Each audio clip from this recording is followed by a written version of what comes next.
দর্শক, welcome to my channel fishing boss. আর fishing বসে আপনাদের অনেক স্বাগতম। এবারে আপনাদের নতুন একটা এপিসোডে আমি মোহাম্মদ আনোয়ার হোসেন ফিশিং বস থেকে আপনাদের মাঝে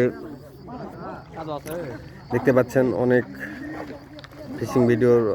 আসলে আমরা ফিশিং ভিডিও করে থাকি অনেক কষ্ট করে পানিতে নেমে, অনেকে আপনাদের বিনোদনের জন্য। তবে এবারে উড়া ধরে ধামাকা মনে হচ্ছে, ও নো, অল্পর জন্য মিস্টেক। সো আপনারা ভিডিও দেখতে থাকেন। আর এখানে আপনারা একটা যদি লক্ষ্য করেন তাহলে দেখতে পাবেন গুচি মাছ মারার অসাধারণ পদ্ধতি। একসাথে 2টা করে গুচি মাছ ধরে ভাইয়ের একটা ফাল দেখছি।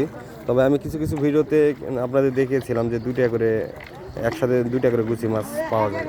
ব্যাম মাছ, গুচি মাছ, কুচার মাছ, এগুলা মাছ এই পদ্ধতিতে পড়ে আপনারা দেখতে পাচ্ছেন। আর এখানে যদি লক্ষ্য করেন তাহলে তো উড়া ধুরা দেখতে পাচ্ছেন, উড়া ধুরা চলছে। এই চোখ রাখুন, চোখ রাখুন।